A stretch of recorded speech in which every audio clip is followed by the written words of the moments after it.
At 5, we're here for you. Good evening and thanks for joining us. I'm Darian Trotter. New tonight, a federal judge is ordering ICE and DHS officials to release a 5-year-old boy and his father from detention in Dilley. News 4, the first station to push the news out today. Adrian Arias and his son Liam have been in the South Texas Family Residential Center more than a week now. They were detained January 20th by ICE agents in Minnesota during the Trump administration's immigration enforcement surge. Earlier this week, protesters gathering outside of the facility demanding their release. Several lawmakers from Texas have also visited the detention center and the family. News 4 San Antonio's Phil Sterling joins us now live from Dilley with the latest. Phil.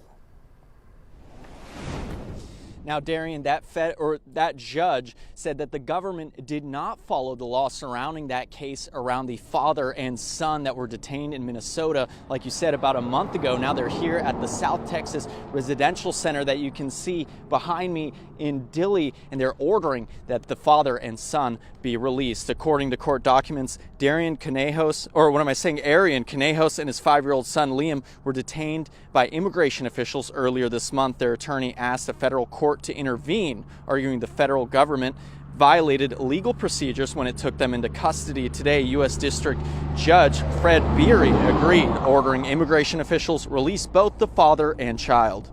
Why are we detaining children, 5-year-olds? What is America becoming when we start putting young people in detention centers?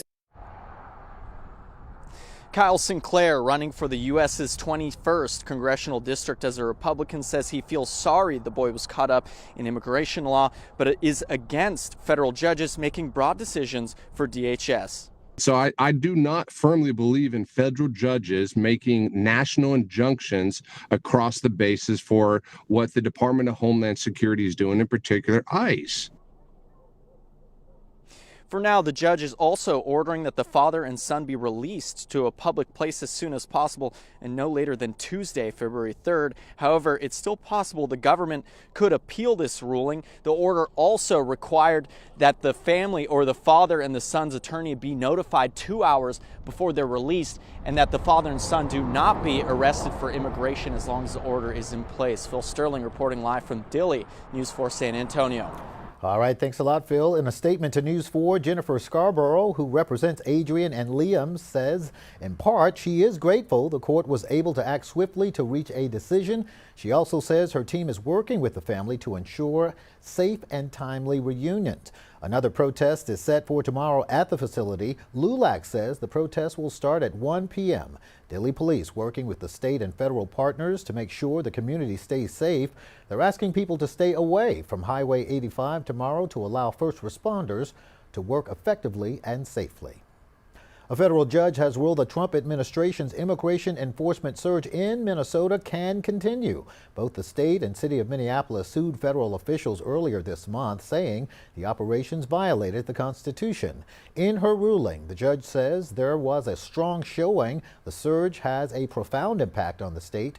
However, she also says the harms of the operation must be balanced with the harms an injunction would pose. Minneapolis Mayor Jacob Frey says while disappointment is surrounding that ruling, the city will continue to pursue the law. A new federal report detailing how much money troop deployment to U.S. cities cost taxpayers in 2025.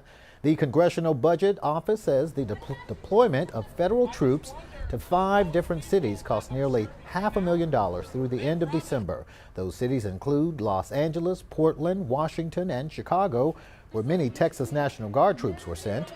Texas troops were forced to stay outside of Chicago city limits when a judge ordered they could not be deployed. San Antonio